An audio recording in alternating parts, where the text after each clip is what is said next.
Nós estamos começando hoje essa série de estudos intitulada Quem é Deus? Na verdade, assim, existe um livro que foi publicado em 2005, né? Um livro que eu escrevi. Hoje ele não sai mais esse livro em, como é que fala? Em papel, né? Publicado em gráfica, é um e-book, né? Porque eu escrevo para a editora MK e hoje é MK Books, então apenas acesso à internet. Mas a editora, ela está, falaram comigo recentemente, ela tem acho que 700 unidades desse livro que está lá estocada. E eles querem que eu pegue o livro, né? Então eu devo pegar alguns livros desses e depois eu trago, né? Para que, se você tiver interesse, você pode ficar com um livro desse. Mas o livro tem o título O que é Deus, né? Que é um título estranho, mas é porque era uma série, na verdade, chamada Teologia ao Alcance de Todos, que era o que é a igreja. Então começava com o que é, e quando chegou em Deus foi o que é Deus também, para não haver uma diferença lá no título. Posso te convidar a ficar de pé? Vamos ler o Salmo 104, versos de 1 a 3. Aí você lê comigo ali, pode ser? Vamos lá, lendo juntos?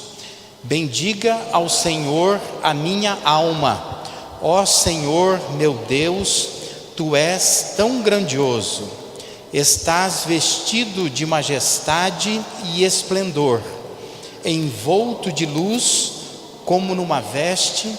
Ele estende os céus como uma tenda e põe sobre as águas dos céus as vigas dos seus aposentos. Faz das nuvens a sua carruagem e cavalga nas asas do vento. Amém? Pode se assentar. Esse Salmo 104 é um salmo que descreve Deus, a majestade de Deus, o domínio de Deus e vários atributos de Deus. É um salmo grande, se você ler, ele fala bastante sobre isso. Nós não vamos, na verdade, assim, destrinchar este salmo aqui, né, esse texto aqui. Mas hoje nós vamos dedicar algum tempo introduzindo essa série de estudos sobre quem é Deus, que nós estamos intitulando assim, né, Quem é Deus, suas faces e seus atributos, apenas por uma questão mesmo de tentar concentrar num título um monte de coisas que nós vamos falar acerca de Deus a cada 15 dias nas quartas-feiras aqui, tá? Então esses primeiros versículos do Salmo 104, os 3 versículos, eles destacam algumas percepções acerca de Deus que eu quero compartilhar com você aqui nesse início aqui. Primeiro, se você observar, se você tiver a sua Bíblia aberta no Salmo 104, que não dá para a gente colocar o texto e essas questões aqui, mas primeiro o texto aponta para as dimensões de Deus. O texto fala que Deus é grandioso, ou como algumas versões do Almeida, que são mais antigas, usa a expressão magnificentíssimo, né? Uma palavra que a gente nem usa no cotidiano. Ou ainda, que Deus é imensamente grande. Tem uma Bíblia católica que traduziu assim, né? Então destaca que proporcionalmente ao ser humano, Deus é imenso. Essa é a ideia do Salmo.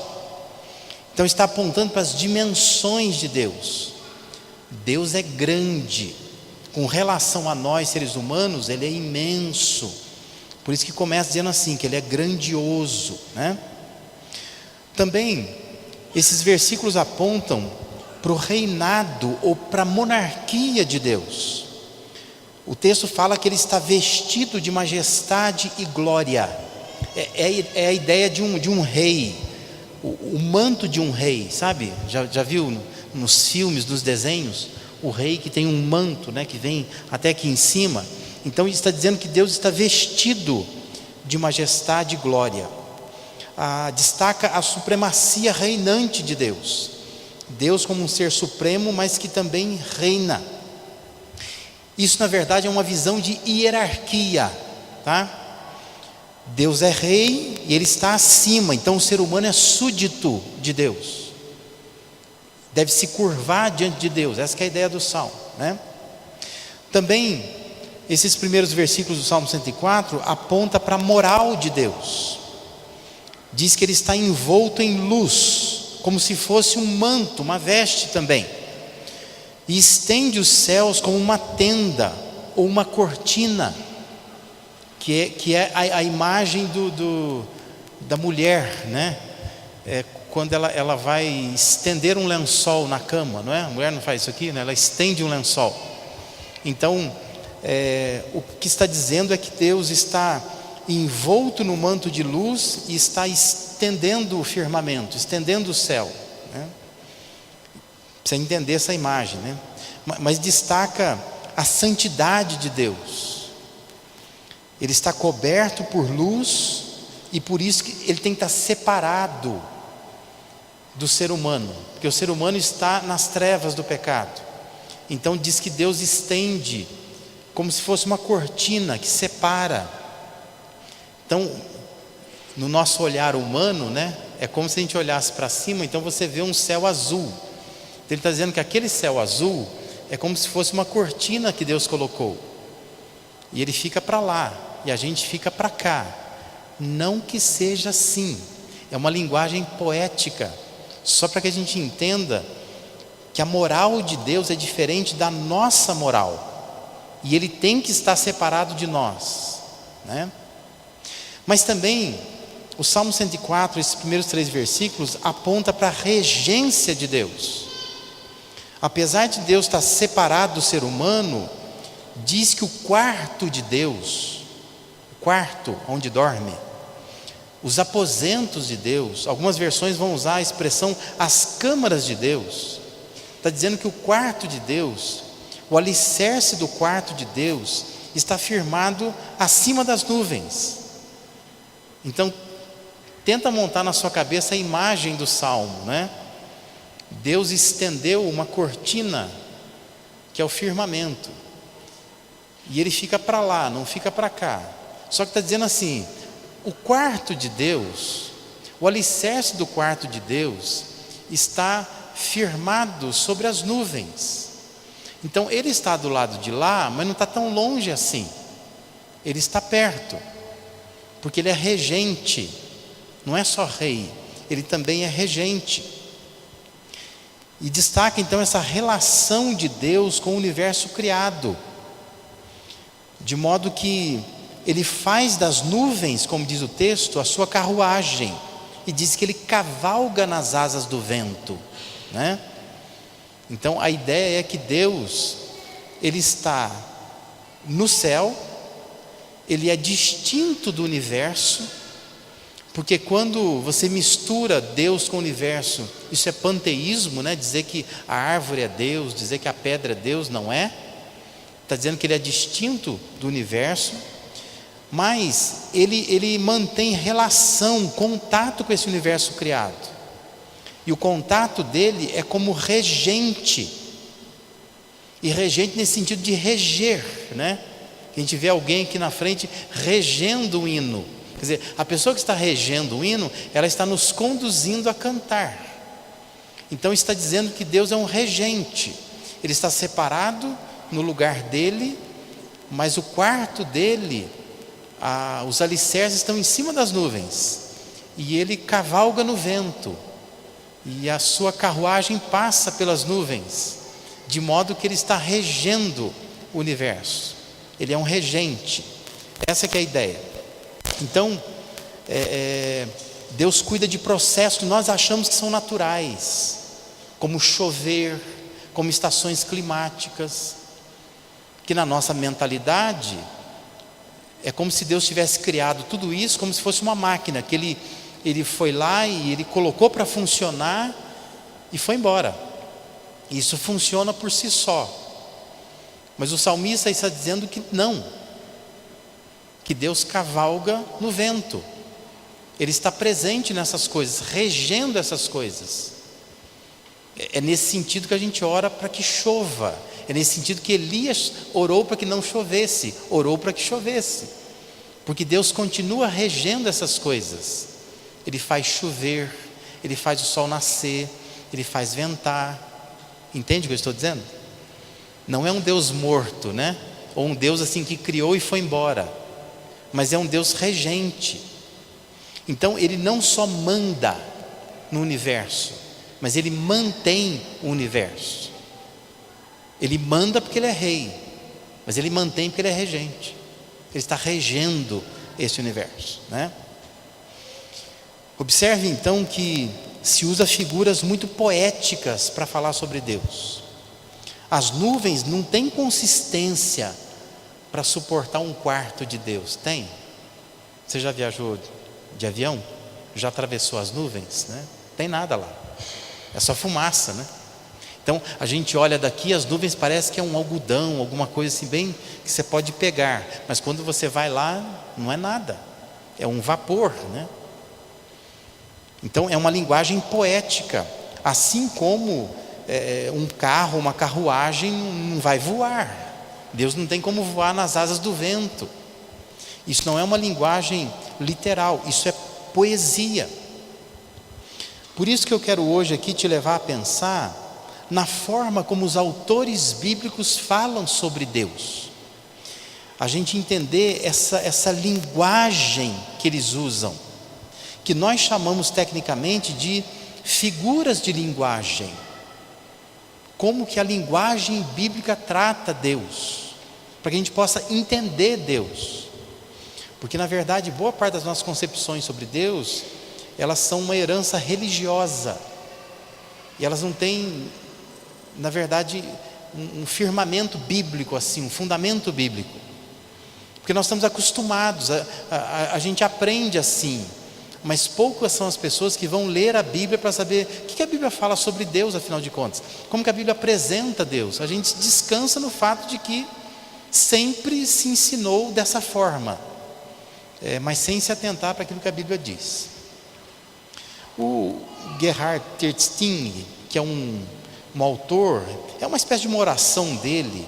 Ele diz assim: ó Deus, tu és completamente diferente do que os homens sonham e ensinam, indescritível em qualquer linguagem, não representável em qualquer pensamento. Ele está dizendo da dificuldade que tem de realmente descrever Deus e entender Deus. Então, descrever Deus nunca vai deixar de ser um grande desafio. Esses autores bíblicos, movidos pelo Espírito Santo, eles enfrentaram essa tarefa dura de descrever Deus numa linguagem humana, para que a mente humana pudesse captar, né? Em algum momento nós vamos olhar para a Trindade, por exemplo, mas é um negócio complicadíssimo de entender. Nós queremos um Deus só, mas um Deus que se manifesta em Pai, Filho e Espírito Santo. Mas não são três deuses, é um Deus só. Como é que a nossa mente humana abriga isso? Então, esses autores bíblicos, eles lançaram mão de uma linguagem figurada, para que pudesse transmitir essa ideia de quem é Deus para pessoas humanas como nós. A gente tentar linkar a divindade com o cotidiano, para que assim a gente pudesse abrigar essa ideia de Deus. Existe um autor chamado Bullinger, que ele faz um estudo, e nesse estudo ele diz que se encontra na Bíblia 200 categorias de figuras de linguagem, e tem 8.000 versículos que fazem uso de figura de linguagem. Fica assustado não. Nós não vamos olhar para 200 categorias nem para 8.000 versículos nessa noite aqui, tá? Mas o que eu quero fazer é destacar apenas 3 figuras de linguagem que tem a ver com a nossa temática aqui. Eu estou preocupado com a Inês, que vai traduzir ali para os deficientes auditivos, porque são palavras técnicas, né? E eu preciso usar aqui para que você entenda. Mas, Inês, se você esperar um pouquinho, você consegue entender. Então, são 3 formas que a gente encontra na Bíblia para descrever Deus. A primeira forma é chamada antropomorfismo. Vou falar rápido para ela entender o que significa, né? Mas antropomorfismo são formas de homens atribuídas a Deus. É uma junção de 2 palavras gregas, né? Anthropos, que é homem, e o morfê, que é a ideia de forma, né? formato. Nós dizemos que antropomorfismo é a atribuição de qualidades ou ações humanas a Deus. Por exemplo, o Salmo, tem várias referências, você pode anotar aí, tá? Mas assim, o Salmo 8, versículo 3, diz que quando contemplo os teus céus, obra dos teus dedos, e a lua e as estrelas que estabeleceste. Pergunta é, Deus tem dedo? Como é que um Deus, nós cantamos aqui, né? Que Deus é espírito. E os seus adoradores têm que adorar a Deus em espírito e em verdade. Como é que um espírito tem dedo? A gente diz que isso é uma linguagem antropomórfica. Ou seja, os autores bíblicos, para nos fazer entender, eles colocam formas humanas em Deus. Deus não tem essa forma humana. Deus não tem dedo. Mas diz que o dedo de Deus nos formou, né? Ou formou a lua, as estrelas e tudo mais. E por que o salmista faz isso? Ele faz isso para descrever melhor Deus. Porque essa figura de linguagem, ela vai emprestar um sentido mais vivo, mais concreto.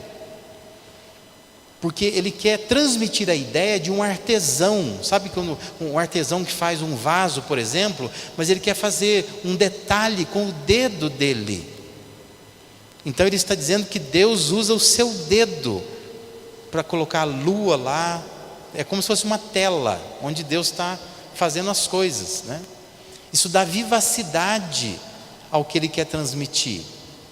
Mas não que Deus tenha dedo de fato, né? Assim como o Salmo 119, 73 também, diz assim: as tuas mãos me fizeram e me formaram, dá-me entendimento para que eu aprenda os teus mandamentos. Mãos é uma linguagem humana. A gente ora assim: Deus, me toma nas tuas mãos. Mas não há de se esperar que vai aparecer uma grande mão e você vai se lançar em cima dela. Nós entendemos que Deus vai nos tomar na mão, mas não que Deus tenha mãos de fato, né? Ou o Salmo 11, o versículo 4 diz assim: o Senhor está no seu santo templo, o trono do Senhor está nos céus, os seus olhos contemplam, as suas pálpebras provam os filhos dos homens. Olha o detalhe, né? Deus tem pálpebras, né? Você fica imaginando. Mas é uma linguagem para trazer vida. Então os autores bíblicos, eles usam formas de homens atribuídas a Deus para nos ajudar a entender quem Deus é. Você vai dizer, mas ainda não estou entendendo.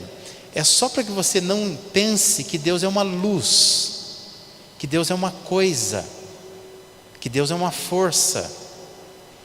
Os autores bíblicos querem sempre nos dar a ideia de que Deus é uma pessoa.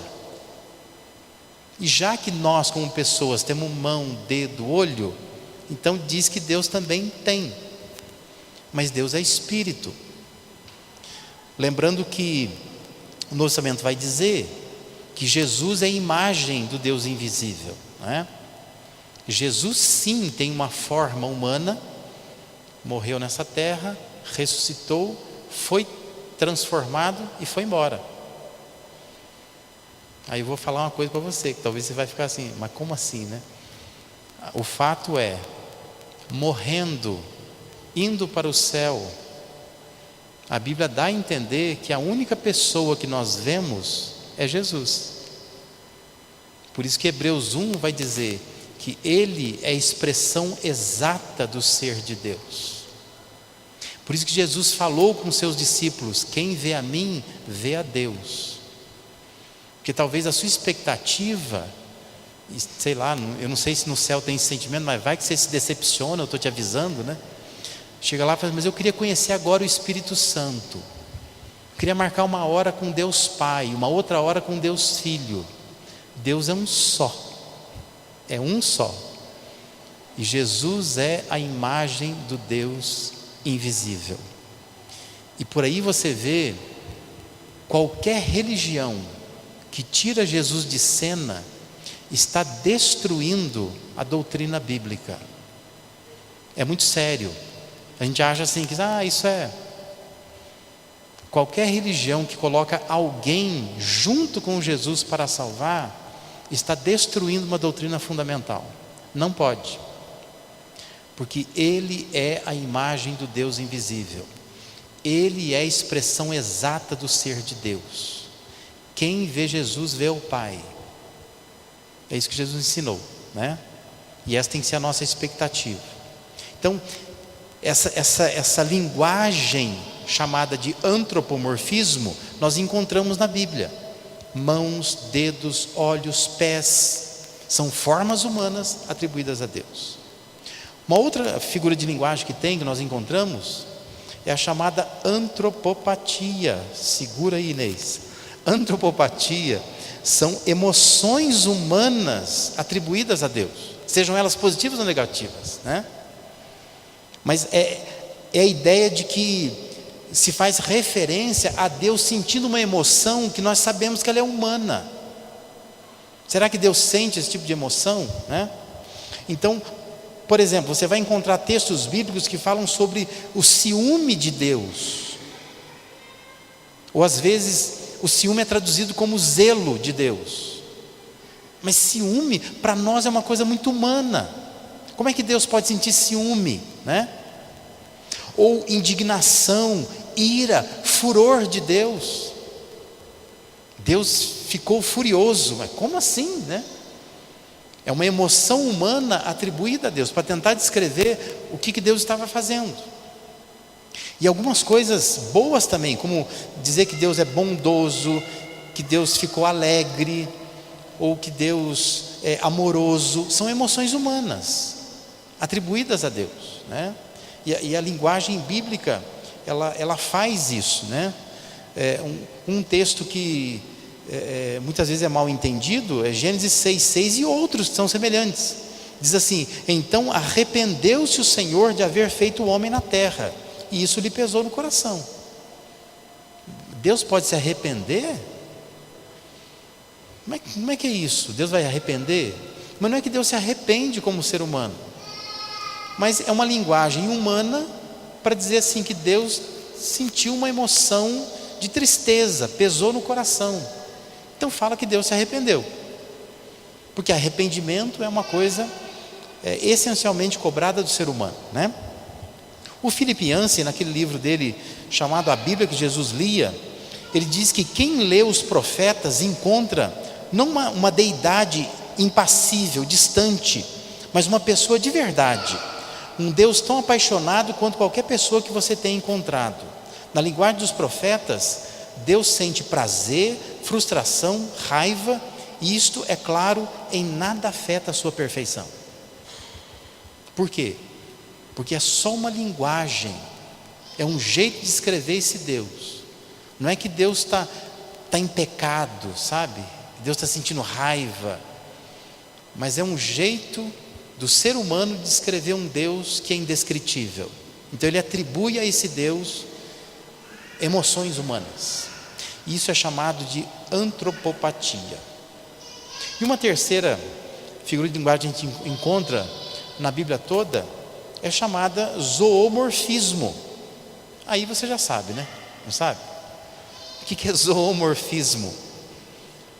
Se antropomorfismo são formas humanas, zoo tem a ver com animal. São formas de animais que são dadas a Deus.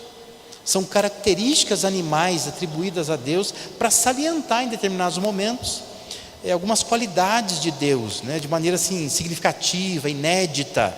Então se usa uma linguagem figurada, dando a Deus às vezes uma característica animal, né? Que Deus não é um animal, mas ele recebe essas imagens que são até bonitas, né, de quem Deus é. Como por exemplo, o que a gente encontra em Ruth 2,12, quando diz assim: o Senhor retribua o teu feito, e seja cumprida a tua recompensa do Senhor Deus de Israel, sob cujas asas vieste buscar refúgio. Deus não tem asa, mas a ideia assim é como se fosse um grande pássaro, né? está dizendo que foi buscar refúgio nas asas de Deus. Mas não vai imaginar que Deus é um pássaro, que Deus tem uma forma de pássaro, mas é uma linguagem que a gente chama de zoomórfica, né? Ele está dando um formato de um animal para Deus, e tem vários textos que mostram esse tipo de linguagem também.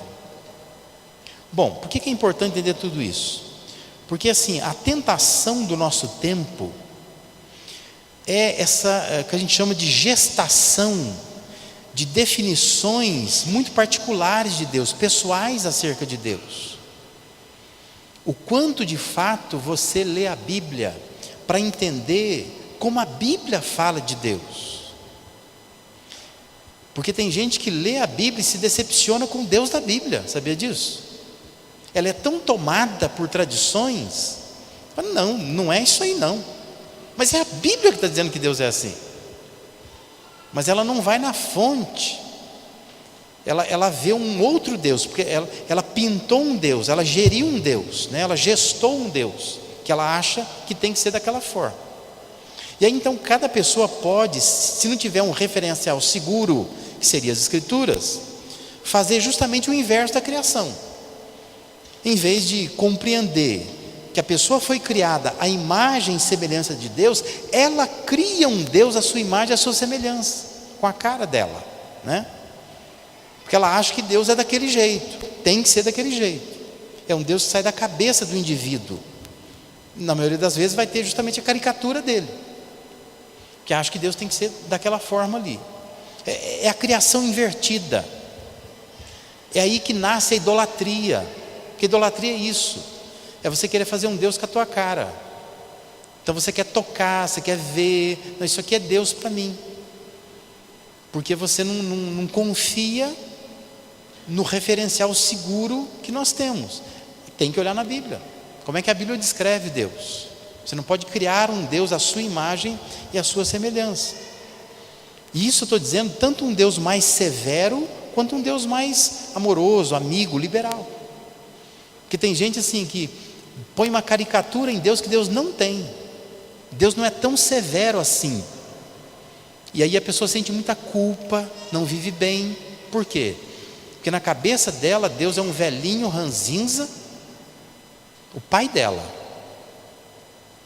O pai dela que ela não gostava, o pai dela que ela tem trauma, o pai dela que batia nela, o pai dela que só olhava a cara feia para ela, o pai dela que nunca deu carinho para ela. Então ela pinta Deus daquela forma.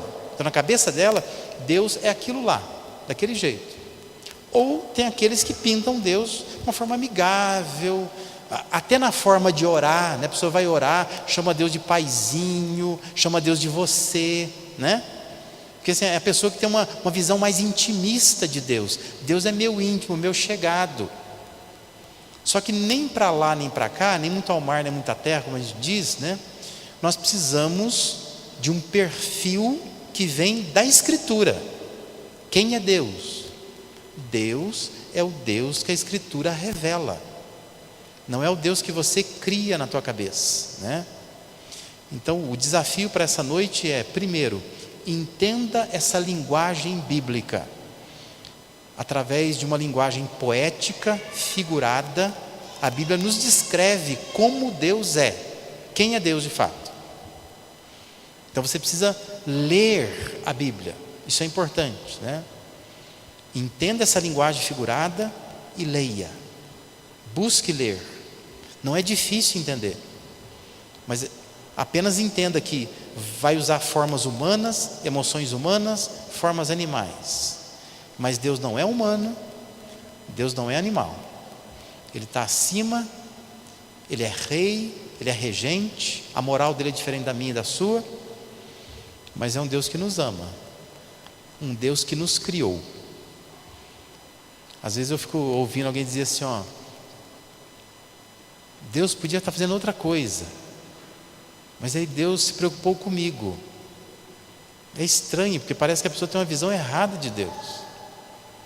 E Deus vai se preocupar com o quê? Foi Ele que me fez. Ele está preocupado comigo.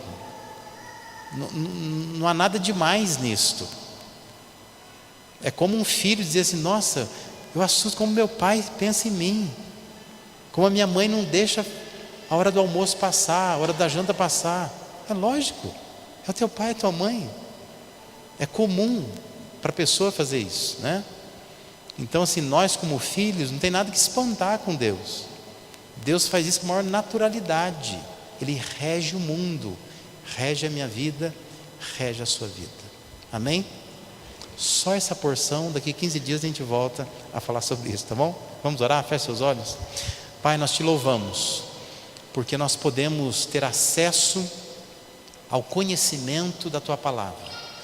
Sabemos, ó Deus, que esse assunto, da forma como nós estamos tratando aqui, é bastante técnico, chega a ser às vezes cansativo, profundo, mas ó Deus, nós sabemos que isso é necessário para que nós possamos de fato ter uma concepção correta de como o Senhor é.